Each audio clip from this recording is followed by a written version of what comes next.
Yeah, yeah.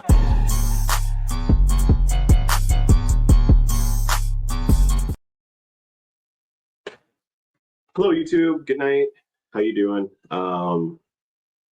Second live stream. I just had to come on because the tariffs kind of hit really home for me. For that, please like and subscribe. I'd like to do this as a side project and, or main project, but a little bit of background about me. I'm been Republican my entire life until about, a couple of years. Well, Trump, basically. Yeah, I guess I started as a never Trumper because I never liked the guy, ever, at all. I mean, bankrupted casinos, hated him in movies, never watched The Apprentice. He just always struck me as just this incredible try hard, blow hard, just kind of an awful person, and never liked the man. So when he ran for president, and I'll admit, I had my reservations about Hillary Clinton and everything else. I voted third party on that one as a Republican, as a registered Republican. But anyway, grew up in a manufacturing family. Manufacturers in my blood. How it's made is like one of my favorite shows. I love going to factories, plants.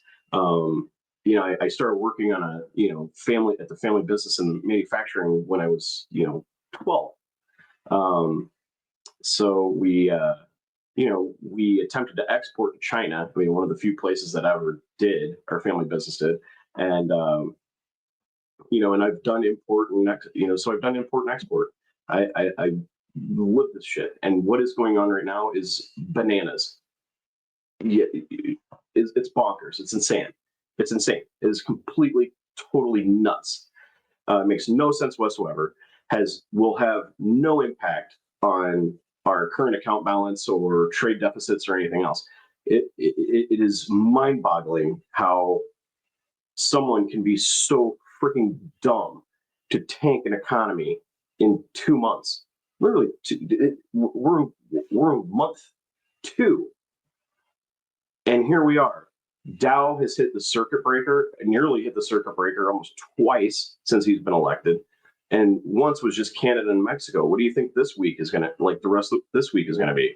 I mean, it's already down almost 1,700 today. Tomorrow's going to be just as bad. But I'm going to share some things here. Some of this is just nuts. All right, see, this is Drudge Report from yesterday, and I apologize. Some of my information is a little bit late. Obviously the storms impacted greatly, and I really hope everybody who was in the path of those and affected was doing okay. Because certainly nobody wants this shit when you got trees down in your yard or your house is damaged and everything else. And then here you go. Guess what?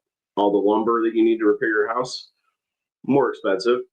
All the plywood that you need to cover your house, more expensive.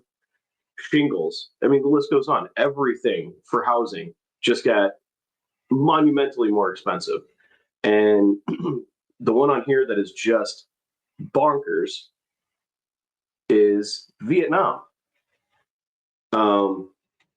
Vietnam barely does anything with us, but it is the new manufacturing hub that China is going to. I mean, when we say, China, we bought it from China or something like that, chances are for a lot of it, it's actually being manufactured in Vietnam, and it's being, freighted over here just like we used to with China. So that 46% on Vietnam, pretty much everything on your store shelves, from clothing to it's now almost 50% more expensive. And it's just going to get worse because businesses can't absorb that. They just can't. You as consumers can't. And the reciprocal tariffs, guess what Vietnam buys the most from us? Ag products. 25%, almost 25% of what they buy from us are agricultural products. So when they are looking at trying to respond to this 46% tariff, which is going to crush their economy, how are they going to respond? They're going to respond by putting a tariff on the things that they import from us. And that's primarily ag products. So what's that going to do to the farmers in the United States? Oh, by the way, yeah, I also come from a farm family. So guess what? These tariffs hit both, you know, my family ties and everything else, from farming to manufacturing. And Vietnam is going to crush. I mean, they're going to crush us on the tariffs. And so our farmers aren't going to have anywhere to sell their produce.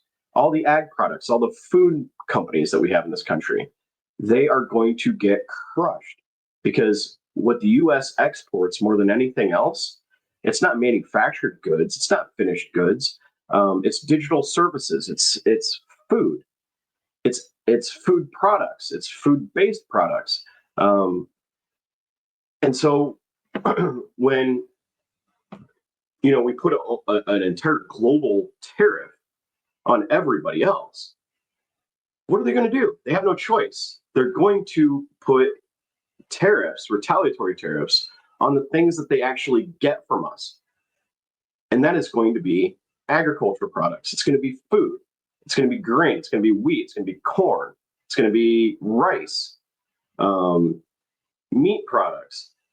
All of this is going to get hammered. And right now, with the Republican Congress and everything else, well, they're not going to get the support. So we're going to have farmers go under, and what's that going to do? And farming and agriculture follow cycles, so you're going to have a decline. Food prices are going to be down a little bit, because particularly livestock, because farmers or ranchers will have no choice but to liquidate their supply. And when they liquidate their supply, they just create more meat, which lowers the pricing. But then 6 months from now, 7 months from now, it's going to go double or triple, because they've offed the supply. They're reducing the herd.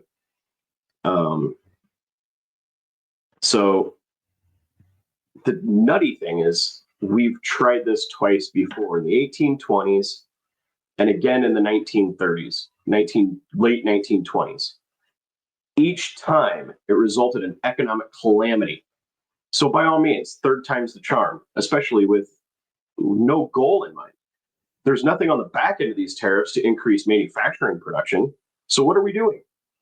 We're literally taxing the American consumer for zero benefit, nothing.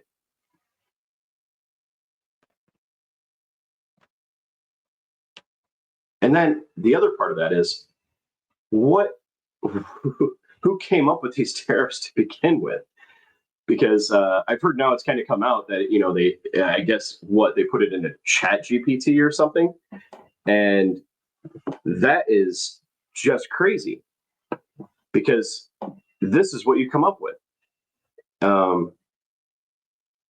James just figured out where these fake tariffs came from. They didn't actually calculate tariff rates and non-tariff barriers as they say they did.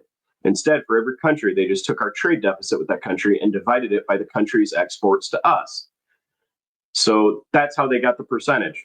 They just took a trade deficit and turned it into, because they have a trade deficit with us, certainly that means that it's a trade barrier, because it should be equal.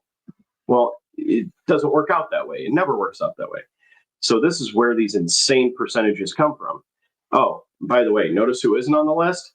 Yeah, that's right, Russia. Now, I haven't seen this clip yet. I just saw the description, but Jim Cramer is honestly hilarious. I know for a while there was literally a meme that, pick the opposite of Jim Cramer, what he says, and you'll wind up massively positive for the trading session. But even he feels betrayed. And I've read that it was just hilarious today watching CNBC at these people who never thought he'd do it. Well, here's the thing. I knew he would do it, because this is exactly the type of stupid shit that this guy would do. It makes zero sense. It never made any sense. And it is literally the dumbest thing you could do. I mean, when you're thinking of, hey, how can I take an economy in 30 days? This is what you do. This is exactly what you do. You alienate allies. you tear up free trade agreements, and you put these ridiculous tariffs on everybody. And the only people that pay it are American businesses and American taxpayers. That's who's going to pay this tariff. So everything on that list just became, you're going to pay. We are going to pay.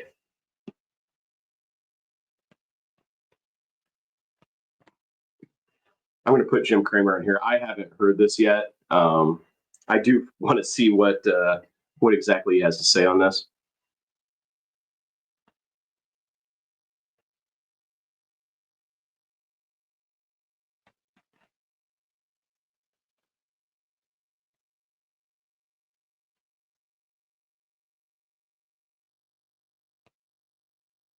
All on CNBC, that incredible network that I will love to the day I die. Just so great to be here with you, Erin. So, and I'm so thrilled that we're able to talk. Okay, so Man, what the heck is going on? Well, I'm let down because I'm not a free trader. I'm a fair trader. Always have. I haven't seen him in a while. When you work with me at CNBC. Rough. Yep. And what I was hoping was that a coordinated thing where if you are charging us 20%, we charge you 20. Instead of a car where we're only making you pay 2.5 and you're not letting us in, we try to get things better. But instead, so on a specific thing, you go, if they're there 10 on car.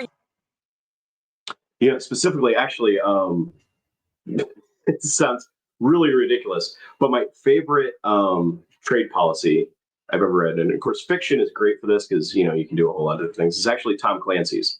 It was a trade reciprocity. In fiction, he called it the Trade Reciprocity Act. And what that did is that anything the trading partner did to the United States as far as trade barriers, so if it was extra inspections, if it was port delays, if it was anything else, the United States could mirror. That's fair trade. If you really want to think about it, that's free trade. Because if a country puts unreasonable, food safety inspections or something on a product and it rots in the port, all right, the U.S. can then respond in exactly the same manner. So it's equal. Unlike whatever Trump did here, when you do that, it's equal. So, if you have a 5% tariff on milk, we'll put a 5% tariff on your milk. You put a 25% tariff on our alcohol, we'll put a 25% tariff on your alcohol. And that makes it equal. You go 10 on a car. But I went deep on the numbers today, and the numbers did not make any sense. And I was actually. I was doing like bananas in Vietnam. You did Cramerica. Well, I just said, it's one of these things where if I'm doing 100 billion and you're letting me do 10 billion and I'm letting you do 100 billion, there was a way to be able to make it work. But the numbers that they did, and they had this ridiculous. That was the chart that they had with the mathematical equation. Are you kidding me? How about just like it looked like an Einstein? I know. How about the fact that it was just wrong? Yeah. And what bothered me, Aaron, was that they really did over and over again. The president said, "Listen, it's going to be reciprocal. So you do it, we do it, and that was going to be so good." And I really believed in it. And I feel like a sucker tonight because I am not a free trader, and I do not believe in free trade. And I was just. I agree. Shockingly, I agree with Jim Cramer. I think free trade in the 90s hollowed out American manufacturing. There's no secret. That's exactly what it did. The unions were absolutely right about that. And it was stated policy for most politicians to offshore. And then, once private equity got a taste of it, it went bonkers. We just packed everything up and shipped it overseas. Regardless of the cost. And it didn't have to be that way. American workers, there's a leveling playing field. And right now, you could get into a lot of reasons of why that we're at where we're at. But we're clearly in an era of, very similar to the Gilded Age in the late 1890s, early 1900s, which is coincidentally Trump's favorite era in America. But it's not good. Just as tough, if not tougher than his people, but they screwed it up and they did it a totally ill-advised way. And I was very let down as someone who really truly believes that free trade is awful for the American working person. This is what they came up with. Geez, come on, have some gumption, have some math. how in the world do they do that after all of this? I mean, don't Jerome know. Powell, They assured us over and over again, Aaron, that they were going to do the thing that would make it so that the tariffs would come down and the countries would that were. So I just read before starting this podcast, it sounds like Trump is already like backtracking a bit. And I can tell you from what industry groups are going to do, because I get for work, I got briefed on what our particular industry group is going to do, is that right now every industry group is lobbying whoever they can get that has access to the Trump administration to find out what it's going to cost or what they have to pay to get their favored country exempted. Whether it be Vietnam, whether it be the penguins that he put tariffs on in Antarctica. Everybody was burning up the phone lines, trying to get anybody in contact of anybody that they could to see what is it going to cost, what do we have to donate, and who do we have to pay to get exemptions on these tariffs. That's just facts. That is how this is going to roll. That is what is going to happen. Bad actors would change their ways, and then Israel decides to get rid of tariff, and they tariffed them anyway. Vietnam decides to cut their tariff, and they still got the highest tariff. It was such a shame because they missed the opportunity, and now they have to pay the price. And it's funny too because, again, I hate to say it, but Jim Cramer is absolutely correct. I mean, there are ways to do tariffs correctly, and they are phased in.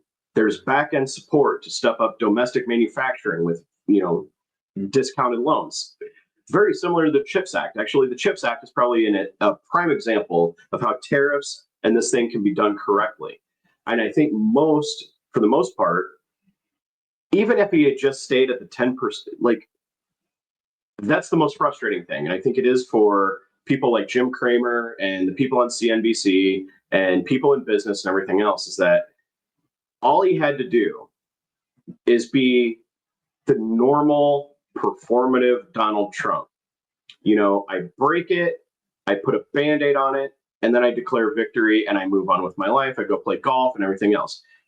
After all his rhetoric on the election and everything else, all he had to do was put that 10% global tariff on everybody, just a blanket 10% tariff. Leave it there, declare victory, go to his golf club and play golf all weekend, and basically ride out the rest of his presidency doing whatever the hell he wanted. And it wouldn't have created a single ripple on Wall Street at all. Businesses would have absorbed it.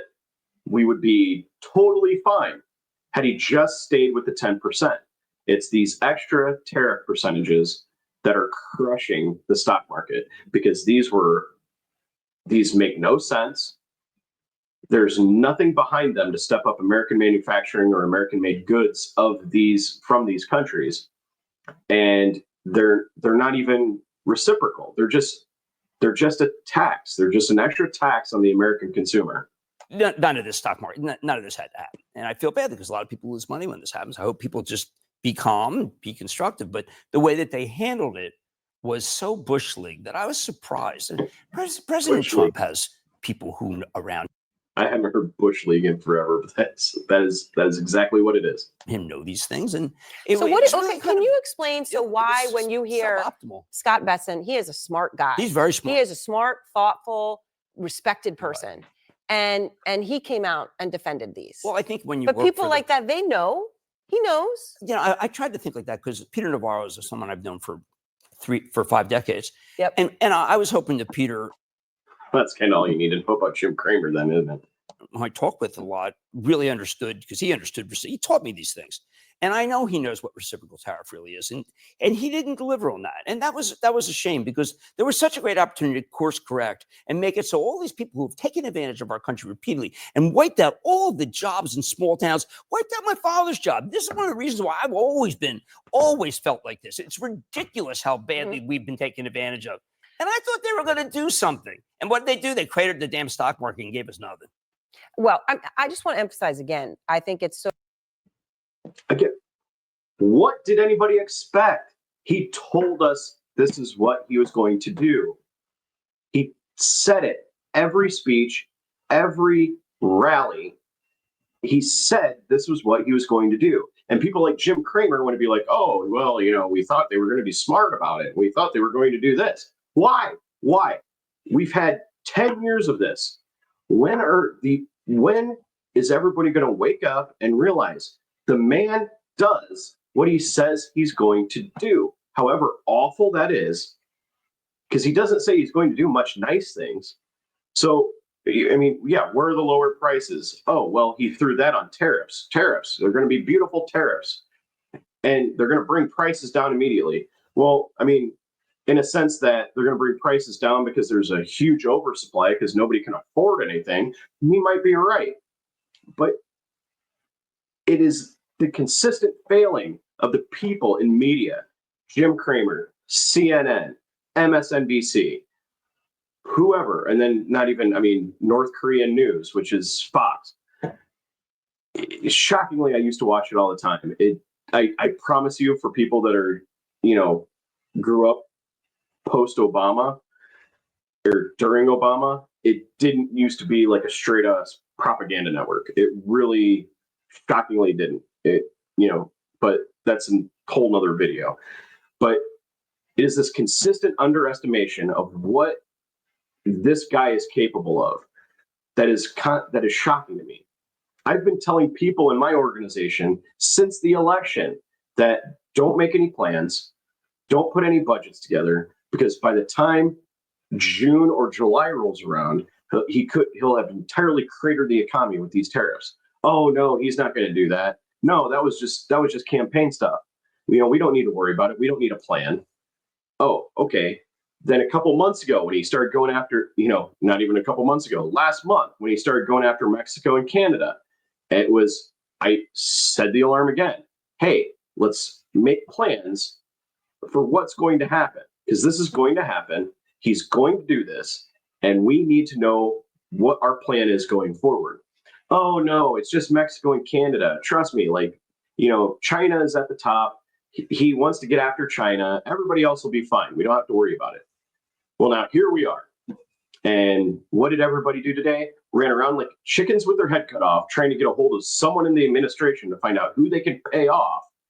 And yes, I'm just flat out saying it, who they can pay off to get these exemptions added for either their industry, their products, or the country that they import from.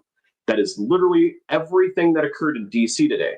And after all the tornadoes and everything else over the weekend, did Trump take any phone calls from industry leaders or anything else? Did he even acknowledge like FEMA or the tornadoes or anything else? No, he went golfing. So what does that say about us?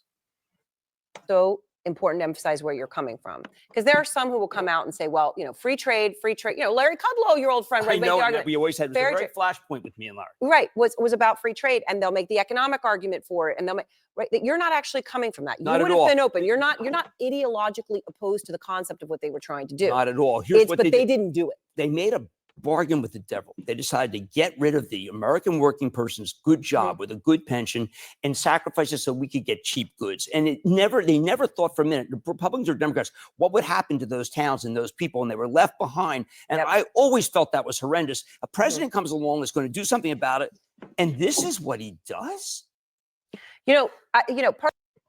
I appreciate Jim Cramer's sentiment here. I truly do. I agree with him. All right. In fact, I mean, just anecdotal evidence. My parents, this is a stupid story, but it makes sense. My parents when they built their house, they had a water heater. All right. It was a water heater that was manufactured in the United States, and it lasted 40 years. Then it went out. All right. As things do, but it lasted 40 years. I'll say that again. It lasted 40 years. One water heater. 40 years. All right. So they got a new water heater manufactured in China, and it lasted 3 years. 3. So not only did we sacrifice, as Kramer said, good paying American jobs to free trade and exporting and overseas and private equity wanting to squeeze every last dollar out of the companies that they purchase, we've also, I think a friend of mine had a term for it. It's called enshittification. So we've enshittified our entire manufacturing base and our consumer culture. We don't buy quality goods anymore. We buy the cheapest, and it's crap, and it goes bad quickly. My wife actually has a statement: "What? Pay more to get quality, and you'll save over time because you won't be buying 5 of the cheap shit." Part of the reason, and you and I are friends for a long, long time, but many people know our relationship for this one moment. Not this moment, but a moment. Know it for decades of just of my so fortunate to be friends with you and your family. There was this moment, and if anyone hasn't seen it, I'm going to play it. I'm going to play it because we're in a moment right now. I don't know if you heard Peter Tuchman describe it on the floor today. That it was a feeling like in COVID of just feeling a darkness and a fear and on that floor that people hadn't felt. What is this, a fangirl moment? And it was a horrible feeling. It makes you feel sick. And there was another moment, he mentioned COVID, there was one other moment. And that moment was that horrible crash when nobody thought they could even get money out of an ATM. Right. No, it was us. And you said it like it was at that time. I want to play the moment. He has no idea. Kramer. I have talked to the heads of almost every single one of these firms in the last 72 hours, and he has no idea what it's like out there. None! And Bill Poole has no idea what it's like out there. My people have been in this game for 25 years, and they are losing their jobs, and these firms are going to go out of business, and he's nuts. They're nuts. They know nothing. Kramer. I have not seen it like this since I went 5 bid for 500,000 shares of Citigroup when I got hit in 1990. This is a different kind of market, and the Fed is asleep. Nailed that one. You know, little obviously is very much less medicated than me now, or maybe just younger. And well, that's enough of him.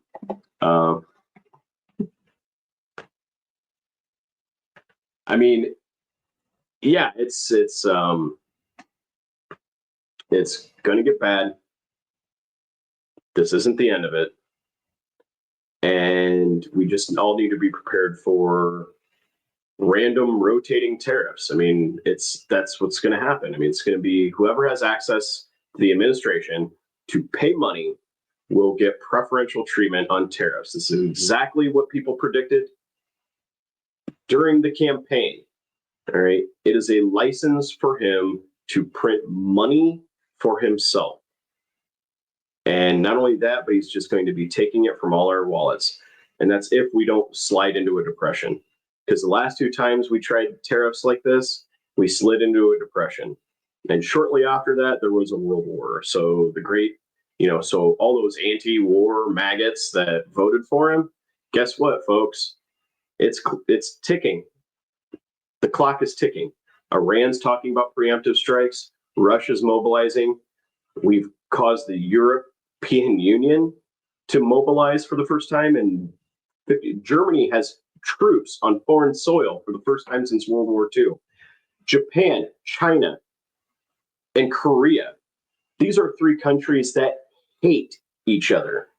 I mean, we think as Americans, they're like, oh, no. We don't hate countries the way that they hate countries. Japan is a pariah in China and Korea for what they did during World War II. And guess what?